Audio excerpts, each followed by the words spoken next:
Welcome to week 6. This week we're closing out the first unit of material, which means that you have to take the Unit 1 exam by midnight of this Sunday, which is September 30th. Don't wait until 10 p.m. on Sunday to start it, okay?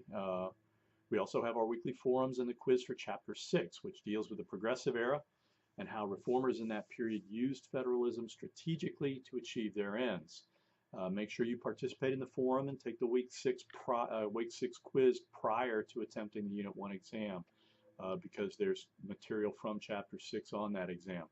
One of the most important insights into the Progressive Era is that it is essentially a moral political movement, which James Morone has characterized as moral federalism. In other words, the reformers were determined to improve American society, and they viewed government as the principal vehicle for effecting that change. I think that Robertson's analysis of progressivism as a political movement is really elegant. They really excelled at forming local coalitions and then pushing those local concerns onto the national stage. So they were very effective at using federalism, even as they sometimes failed, which is not all that surprising.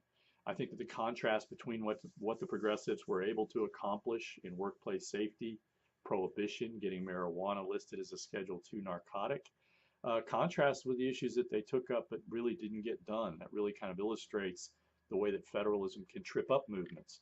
And I think the framers would have thought of that as a feature rather than a bug. Particularly in the case of prohibition, progressives were able to move the ball along at the state level and eventually used local coalitions, as I said a moment ago, to propose and get ratified the 18th Amendment. Where that failed, particularly in the case of child labor law, opponents were able to use federalism to prevent meaningful reform. Some of the successes of the Progressive Era also illustrate some of the limitations of a coalition of middle class and elite reformers. For example, progressives believed that banning the manufacture and sale of alcohol would be an absolute silver bullet solution to to poverty and to spousal and child abuse and all the other things that were related to income inequality, basically. Prohibition didn't solve the poverty issue, but it did illustrate the power of federalism. States with large numbers of Catholics and others not prepared to abandon alcohol basically ignored the federal government, and prohibition helped fuel the rise of organized crime families. In short, the Progressive Era reformers were extraordinarily effective at diagnosing the ills of late 19th and early 20th century America.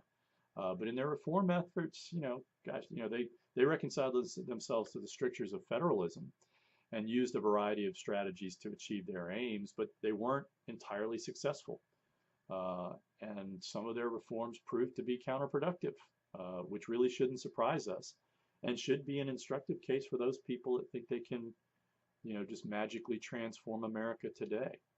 So this is an important week. Let's be focused and work hard.